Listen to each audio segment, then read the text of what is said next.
Well, I'm really pleased to say that joining us on the Godcast today is Ella Whelan. Now, Ella Whelan is a freelance journalist. She's a political commentator, and she's the author of the book entitled What Women Want: Fun, Freedom, and an End to Feminism. She was the assistant editor at Spiked and host of the Spiked podcast between 2015 and 2018. And Ella appears regularly on television and radio, including Question Time, Sky News, Good Morning Britain, Any Questions, Moral Maze, and loads more. So, Ella, it's really wonderful to welcome you to the Godcast. How are you today? I'm very well. I'm looking forward to this. Thank you for having me. Great. Whereabouts in the world are you? Where are we connecting from? I am in Hackney in London in tier 2, as I'm thinking now geographically in terms of tiers all the time. So from East London, I'm zooming in. Well, we've been in tier 3 for what feels like forever in Burnley. So, yeah, and the debate is raging already. I can assure you, just to being up to church this morning. So, are you? Do you originate from Hackney, or where is kind of home for you? Yes, I was born on Moulins Road, which is now in a very hip part of Hackney near Victoria Park. And I've lived in Hackney and Highbury my whole life. My family is Irish from a tiny town called Dunard in Wicklow, but half of us live over here, and I've always lived in London. So I haven't been very inventive. I've moved up the road to Dalston from Yeah. the general Hackney area. So, a few people I've interviewed have been very clear that they are very much part of the kind of Westminster bubble, or very rarely get out of London. Do you manage to get out of London very much or not? Yeah, I went to university in Sussex, which Brighton is not exactly a million miles from London. So again, I didn't move far, but I did get to the seaside for about 4 years. And my husband is from Devon, in a really nice part of Devon on a farm. Grew up on a farm, so I get to go from the mean streets of the city to walking with sheep and a sheepdog. So I Okay. do get out. I do go from one extreme to the other now and again. Okay. What about north? Have you managed to get north of the Watford Gap, or has that not happened yet? No, I have never lived anywhere else. I've been with the work that I do. I work with a charity called the BOY charity, and they run a championship, a debating championship called Debating Matters. And so the wonderful thing about that is I do get to go for a day, or we did before lockdown and all the restrictions, to schools all over the country, from Right. the very top up in Scotland, Right. right down to the bottom. So I visited many places. One of the best places was a school in Salford, was one of the best championships I ever went to. But no, I've always lived down south, I'm afraid. Okay. Well, one of the standard questions I have on the podcast is: Have you ever been to Burnley? Has the charity work brought you to Burnley at all? I've never been to Burnley, no. Okay, you don't know what you're missing, Ella. You. Look forward to visiting it sometime Well, you're soon. very welcome. I can show you the delights of Burnley anytime. So what did you study at university, Ella? What was your academia pathway? I did, like every good student who doesn't know what to do, English literature at Sussex, which was fantastic. I loved it. And I stayed on to do an MA in contemporary literature. And it was great because Sussex gave me the opportunity to not only read the classics, but also do some weird stuff. They're kind of hot on their alternatives to the canon. So it was a really great 4 years of reading and talking about books and not much else. And I can't say that it led me directly into what I'm doing right now, but I've always loved reading. I've always loved fiction. And so it was 4 years of bliss, really. I was sad to leave it. So you say some of the weird stuff. What are we talking here? Oh, well, I mean, not necessarily weird, but I was allowed to, for example, I was, still am to a certain extent, obsessed with Samuel Beckett. And so I was allowed to kind of specialize in his work and, write essays about, what did I write? Essays about kind of what being meant, and taking in-depth looks at a single word in Not I, or how lips move, or all this kind of rather indulgent stuff, but which was really fascinating. So it was, I know that in other, I mean, we all, I think secretly probably want to have gone to Oxbridge, and I did try, but I got rejected. But unlike the kind of rigorous process that you get there, I think Sussex gave you a bit more breathing space to think politically. I had quite an relatively active political life at Sussex as well. So it was, as an entire experience, university it's always had a bit of a reputation of being a bit, I don't know, would you call it edgy or alternative? And that was what really attracted me to it. And did the social aspect of uni give as much delight as the academic side of university? Did you work hard and play hard, or were you a very well behaved young lady?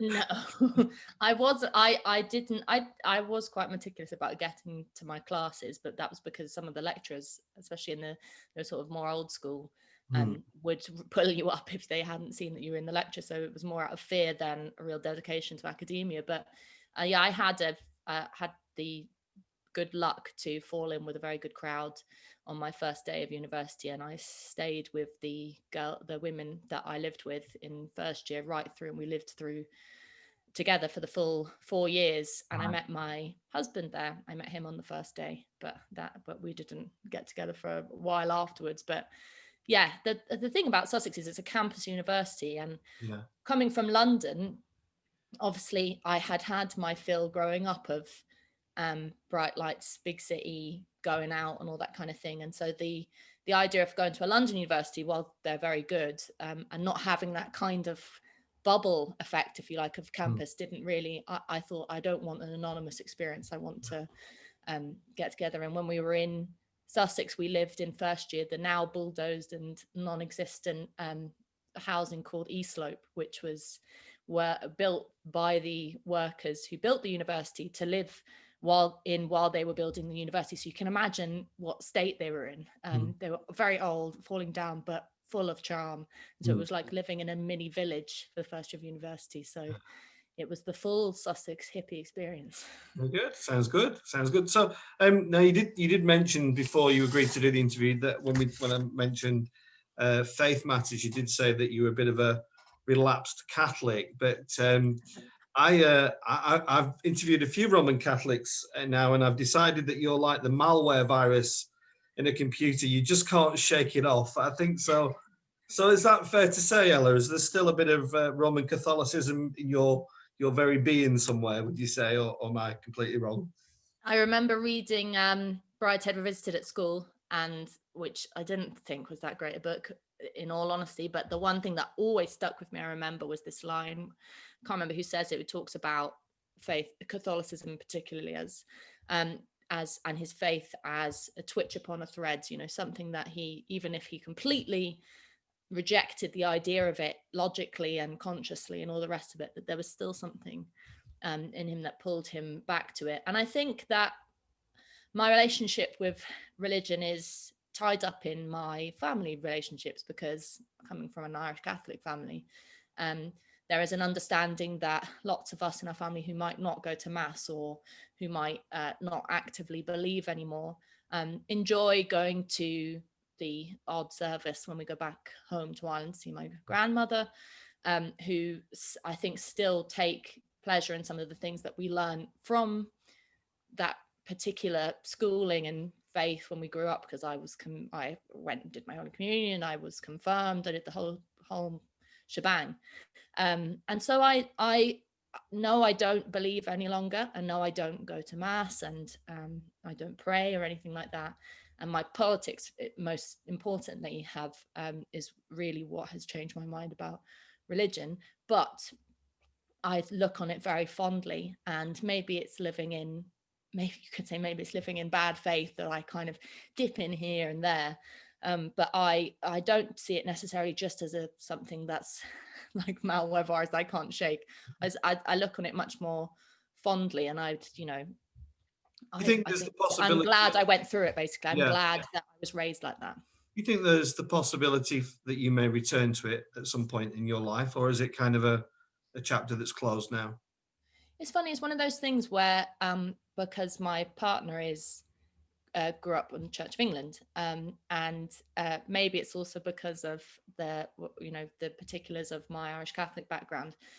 When we've talked about having children, starting a family, I've always been adamant that they would go to a Catholic school, because I went to a Catholic school, and that they would have a similar life to me. And obviously, he's not that interested in it, really. So I can't see myself going back to it because of the way that my political life has developed, and the things that I believe in now. Yeah. But I think there always are lessons from religion that are beneficial, that you don't necessarily have to have faith to be appreciative of. Yeah, thank you.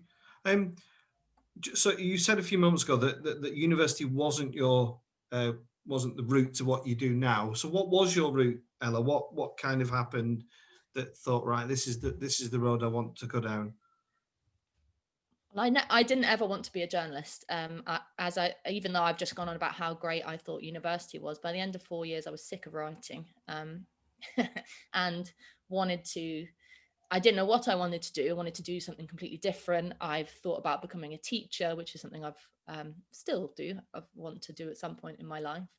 Had all these ideas, and then really it was working with Spiked, the magazine, on a political issue around free speech on campus.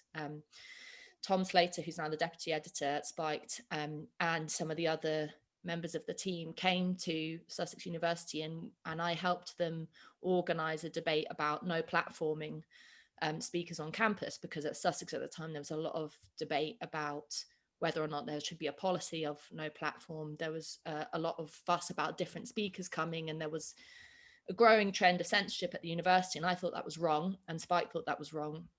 And so I got involved with them that way, and that's really how I started to think about writing for them, started to think about writing in general. It wasn't the actual process of journalism, it was the politics that brought me in, because I thought it was a good way to try and express some of the things that I was thinking about, and I could write decent enough because I had done it for the last few years.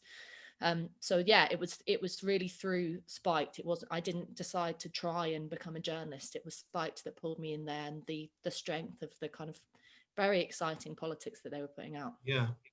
We'll get on to a few political matters in a few moments if we can, but I'm just intrigued how it works, because I've interviewed quite a few, I almost said of your type, and what I mean by that is Isabel Oakeshott has been on the Godcast, and Ian Dunt. How does it work with you getting the TV stuff? Do you have an agent, or do they just approach you directly? How does that work?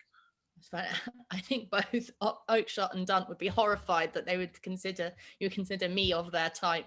But in relation to, it's one of the frustrating things actually, is that I often find you will I could write a 1,500 word essay that I've meticulously researched and thought about for a very long time.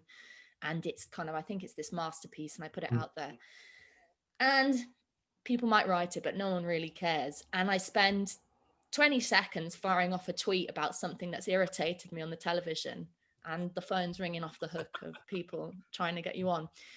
It's a sad fact, maybe, if you put it that way, of the current state of journalism in particular, that, or maybe it's just the easiest way technically to book people, but it's being on social media and commenting all the time that gets you that kind of exposure. And so it's actually, in some ways, it's quite nice, because you can dip in and out of it. But obviously I'm very lucky that I get to go on and have my opinion heard on television, because the thing that's always excited me is reaching other audiences, and that's why I will generally say yes to going on programs on the left, on the right, on in between, here, there, and everywhere, writing for anyone that will have me, because I think it's always good to try and reach more people. The more people that read what you think, the more success you might have in convincing people.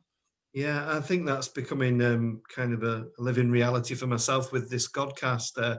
Started off quite small, and it's just kind of, I can see it getting bigger, and it's like, whoa, this is great, this is wonderful, and that opportunity to reach out to a wider audience to talk about faith and politics and ethics and all sorts of things is great. And I'm really recognizing the value and the strength and sometimes the downside of the power of the internet.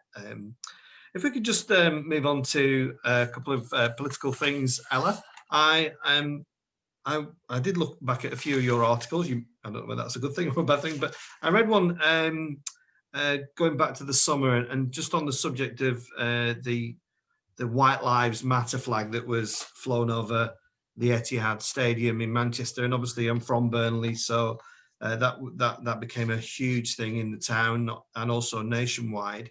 I was just wondering what your take is on that now as the months have gone by, and whether you think we've actually made progress on this matter of Black Lives Matter, or just wondering what your views were.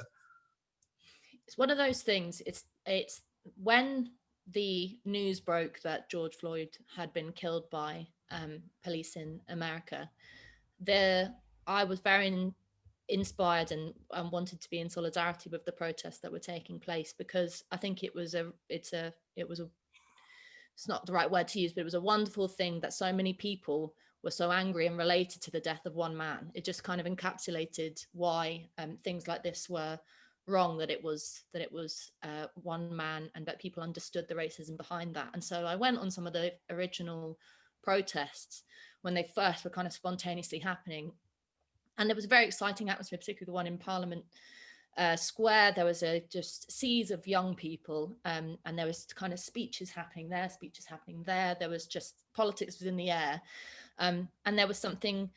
There was a potential there for making some kind of intervention and saying that this was wrong. I think the problem is there's another side to it, which is that outside of that kind of spontaneous reaction, the one side of the politics of Black Lives Matter is this very censorious sense that you can only be, for example, a white ally. You can't, if you are white, have a say on some of these issues. You can't criticize the Black Lives Matter movement unless you are Black. That might be a characterization, but there's a general sense of white people should stand aside, like the book René Dulodge, I'm no longer talking to white people about race, and let Black people speak. And I think that the problem I've always had with that is that it destroys the possibility of political solidarity.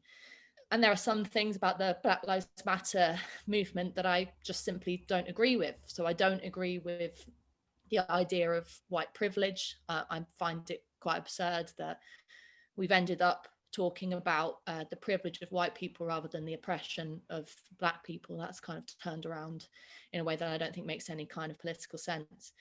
But more importantly, it's this question of what is this actually doing for a political movement against racism? What is it actually doing to make Black people's lives better, more free, less full of prejudice? And I think that a lot of the time it feels like the official Black Lives Matter movement, whether it's conversations on social media or elsewhere, seems to be talking about this kind of very academic, very censorious notion of white privilege and that kind of thing, rather than actually looking at the ways in which Black people are still treated differently to white people in everyday life, and focusing on the more material aspects of it. So I think in terms of progress, I mean, inevitably these things die down, and you might say it's a disappointing thing that it's gone off the boil in terms of protests, but there are still very serious things happening. I mean, we're currently in the news at the moment, there's news of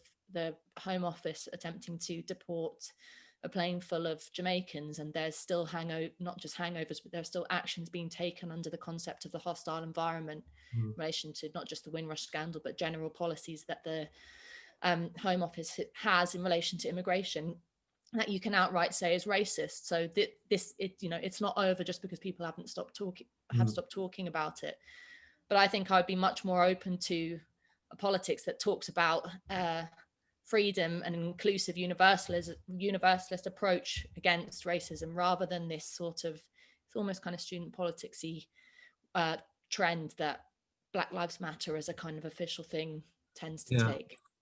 there's a few things that and I realise it's a really sensitive subject, but I'm trying to think of, you know, the town I live and where, you know, and I think a lot of us were just ashamed that you know, had some sort of that flag, that White Lives Matters flag, had some sort of association with us, that's what we all felt, and it's absolutely not what everybody feels.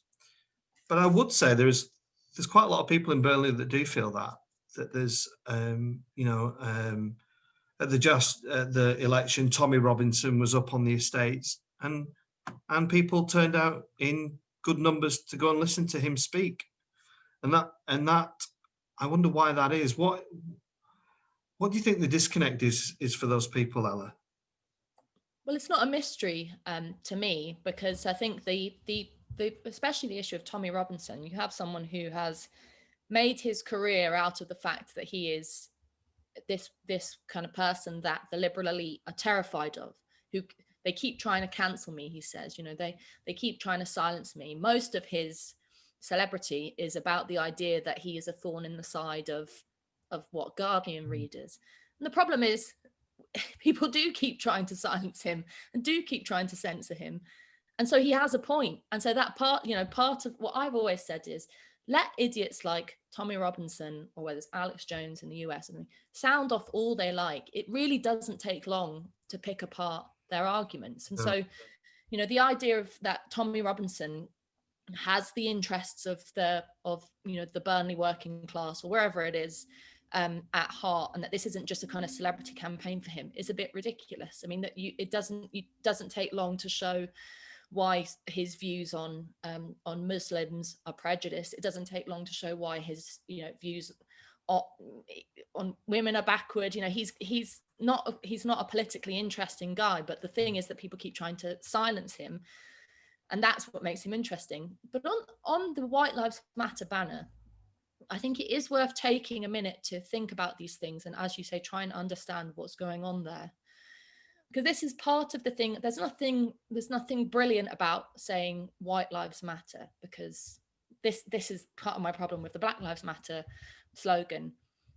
You know, without sounding really crass, yes, lives matter, all lives matter. You know, what a lame phrase. You know, it says nothing. It's the kind of, it links into a kind of victim politics, and so White Lives Matter just sounds like this kind of whiny thing. Oh, well, my life matters too. Yeah. And you think, oh God, get a grip. But within it is the anger that I think lots of white working class, you want to use that phrase, people feel when they see very posh people on television, because it does tend to be, talking about white privilege and why, you know, if you're white, you automatically have a better life than everyone else. And you've got someone who's just about scraping by, you know, got a bunch of kids at home who are hungry, whose life is rubbish, who thinks, what? And so, you know, rather than talking to that person and saying, these are the things that black and white working class people have in common, these are the political desires that we have, let's come together and change the world. Identity politics that's wrapped up in Black Lives Matter tries to separate people and says, actually, no, you are separate. And that's where the anger comes from. So I'd always say, rather than just dismissing it as, oh, look at this shameful racism, actually understand what's going on there. And once you talk to people for a second, they say, well, of course, I think it's bad that that racism exists. Well, of course, I think it's that people should be treated equally. And, you know, we don't have a nation of prejudiced, racist people. All we have is actually a lot of the time people who aren't talking to each other. Yeah, I think for me, this raises questions about how we debate. And I think I'm going to read this because it's quite a long question, but I wanted to ask you this. So, for example, I was wondering, Ella, what you thought about where there is an ism. So if it's racism, anti-Semitism, feminism, fascism, to me, I feel the chances are that those who are being charged with it immediately go all prickly, and the barriers come up and the defense mechanisms kick in, and they deny that to be the truth. And I wonder if one starts the conversation with you're the guilty ones and we're the self-righteous ones in any conversation. I think the debate immediately just goes boof. And I wonder if there's a better way to debate. And I was wondering what you thought on that. Well, maybe it is because I was brought up a Catholic, but I've got a tremendous belief in redemption, and I think it's something that actually is sorely missing.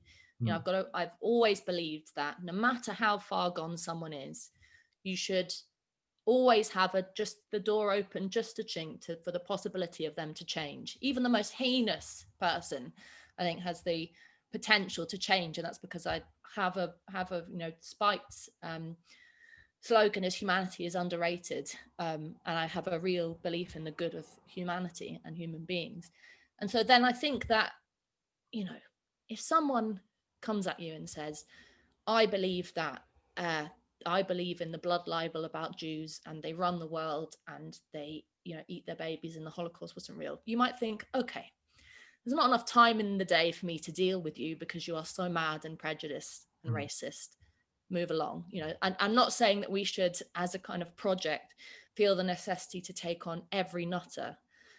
But if it's less kind of hitting you over the head like that and less mad, and maybe someone is saying something that you politically or morally or ethically completely disagree with and actually really offends you, rather than just dismissing it, I think it's always better to try and debate with that person, because you should always be trying to win people over to your side of the argument if you're interested in changing the world. And that's why I think debate in itself is very important. I work with the Academy of Ideas, which runs the Battle of Ideas Festival, and the whole idea of that entire, the organization and the project and the festival is all centered around the idea that free speech in a debate is where politics really can only happen, because it's actually got a really radical point at the end of it, which is that if you shut people down with isms, more often than not, who decides the ism? So, you know, for example, if you take the discussion around Brexit, what was a very normal belief and conversation about sovereignty, democracy, maybe immigration among lots of working class people, was kind of finger pointed and called fascism or racism or xenophobia and all whole different kinds of isms by people with a huge amount more political power, what's called the kind of Remainer elite. And so, you know, that's a kind of that's a discussion that gets closed off. So I would champion the idea of debate in and of itself as not just a tool for politics to happen, but as a kind of a belief that you always have the possibility, if your argument is good enough, to change the other person's mind. And I have known people in different areas of work that I've done, my husband as well, who have, you know, all various kinds of prejudices about all kinds of things. And once you get to know people, you realize how complex we are. So they might come out with some kind of, like we've just been talking about with the White Lives Matter, might come out with some kind of line where you think, oh God, you know, why are you saying that? Once you start talking to them, you realize that actually what they're upset about is something else. I mean, it's the classic thing with immigration. People will say, well, yeah, I'm sick of all these people coming over here and taking all our jobs. But then you realize that actually they work with an Italian immigrant or a Romanian immigrant, and they're not racist to their core. What's going on is that they're annoyed about resources, and they've kind of put their anger in a place where it's misplaced, maybe. So it's just all about talking to people. Yeah. Ella, I don't want to disappoint you, but I do find those answers quite profoundly rooted in Christian ethics, really. I think you're talking about redemption, you're talking about empathy, you're talking about debating well and kind of doing it kind of. So maybe you might come back to this Catholicism later in life, who knows? I've got quite a few questions, but I need to move on. I want to ask you this, and this is going down, just to give it some context, I'm going down a Christian route here. So I want to ask you, is discrimination against a female ever acceptable? And I'm very much thinking on theological grounds here, kind of religious upbringing. So I'm keen to know what your take is on, in the news in the Church of England at the moment. There's I think there's a bit of a powder keg waiting to explode around Christian conservative positions around same-sex relationships, but in this kind of conservative wing of the church, the male is clearly the dominant figure, and the woman is expected to be subordinate and submissive, and and quite often the female is happy to take on that role. I'm just wondering, because I know you're a big feminist, what your take is on that in terms from a theological perspective. Well, the thing about gender equality and women's role in society is that I don't, and especially in the book that I wrote, I'm not necessarily too hung up on what people get up to in their private lives, and how the interpersonal relationships of the genders when we are making decisions about shaping our own personal lives. It's about the political aspect of it. So the book argues for women's freedom in relation to things like bodily autonomy and abortion rights, in relation to access to society's resources, childcare, and that kind of thing. And actually, I say that the problem with contemporary feminism is that it's too much been fixated on how women are feeling, how women see themselves, representation, how we are psychologically relating to men, and that's just that's people's personal lives, and I always have rejected the idea of the personal as political. And in that vein, I've actually in the past defended things like gentlemen's clubs. I'm not comparing gentlemen's clubs with the church, please don't think I am, but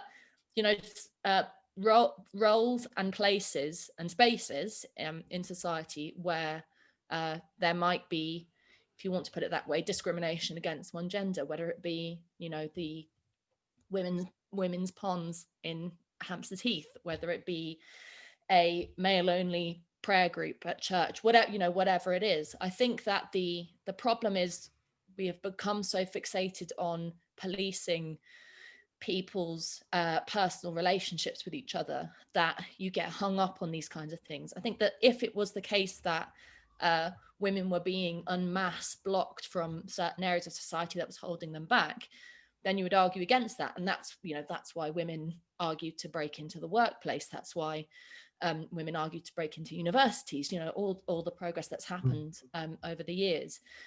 But I've never felt incredibly strongly about the idea of forcing people with a certain faith to change their views in line with other people's politics. So, for example, to take another religious example, I am not a fan of the hijab.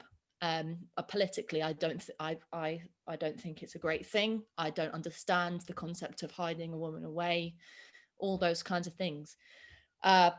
And that's why I would make a decision to not believe in that religion and not follow the rules of that religion. But I think that if you do believe in it and you do want to follow it, then fine, it's none of my business. And so I wouldn't campaign against it. So I think it's taking the kind of, I think religious freedom is a belief and an idea and a principle that is much maligned at the moment. And you don't have to be part of the God Squad to defend it.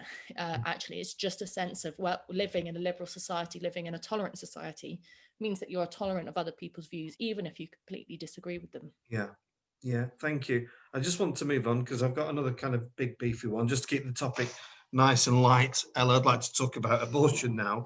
And I was intrigued by the article that you wrote for Spike about the situation, particularly in Poland. I've been to Poland, and I went to Krakow and thought it was a beautiful city, but perhaps a little bit naive to the theological aspect of life there, and the control of the government. And I was intrigued by this issue that you raised. You wrote about the legal challenge to a 1993 act which allowed abortion in cases where there is a high probability of severe and irreversible fetal defect, and your article goes on from there. But what struck me was the bit that you wrote, that between 80 and 120,000 Polish women had to leave the country and have an abortion outside of Poland. And I was shocked by that the women had to do that. But also I was quite surprised that there was, obviously taken into account that some of those were through medical reasons and such like. But 80 to 120,000 unwanted pregnancies was also kind of wow. And I just kind of wonder what your thoughts about this is. this seems quite wrong for me. So I think there's, not to call you naive, but there's an incredible naivety within Western societies about what a woman's experience generally can be like with reproduction, with children, and with contraception. I mean, I so often get this argument to me, well, why don't women just use contraception? And it's like none of these people have ever had sex and don't understand that actually these things are only a certain percentage effective. Mistakes happen, and that human beings are not infallible. Women certainly aren't infallible. And so the idea, the fact of unwanted pregnancies is a fact of life, will be a fact of life for many, many women.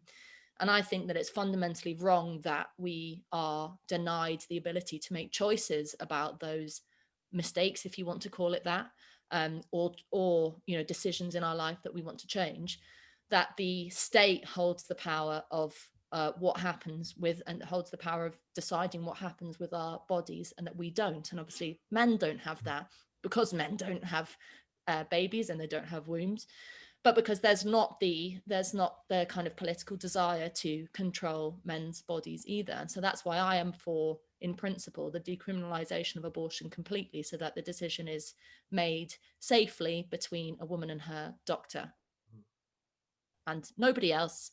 Not her mother, not her priest, not her politician gets to have a say in it. The question of women essentially being exported out of countries is a very serious one. I mean, particularly also in Ireland, which, as many people might know, has a sore and long history of emigration.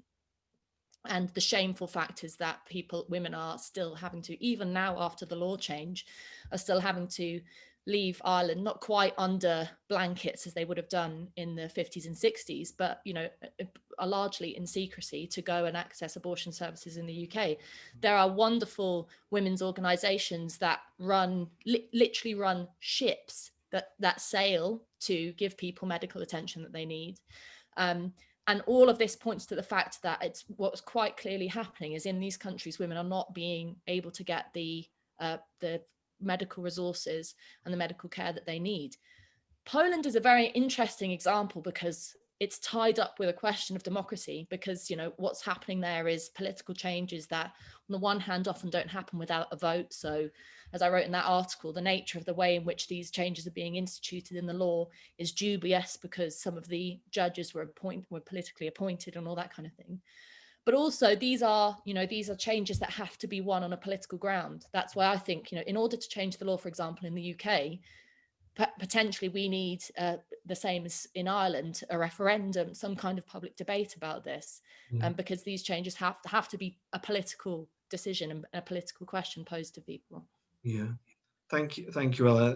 It's I think what you've said is quite revealing, and what I like about the Godcast is I just want to gain people's opinions and for people to hear it. I just want to quickly ask you, if I can. I've got 2 teenage daughters, and I love music, and I've been really struck by Billie Eilish, who was recently pictured in her casuals. I don't know if you saw the picture, and she got pretty much pillared in the media for being what might be described as normal, whatever that means, but just a bit untidy, bit unkept. But I also know that going into some of our local schools, that the young kids, a lot of the girls, absolutely love Billie Eilish, and I think I just want to hear it from you. Who do you think our young girls particularly should be looking to for inspiration right now? Well, it's a discussion that is kind of one of the central points of contemporary feminist thought, is this idea of what influences girls, what influences women, and there's a huge amount of hand-wringing and panic about it. If we have kind of the supermodel vision only and kind of beauty standards that are unattainable, whether it be the Kardashians, who look like kind of Barbies on steroids, to to someone out to kind of, it was the Spice Girls when I was a kid.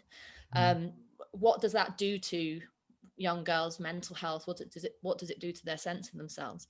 And I've always had the idea that you know, particularly young teenage girls are some of the toughest, occasionally nastiest people on the planet. Speaking as someone who was particularly probably at sometimes quite a cruel teenage girl, that their sense of themselves is often underestimated.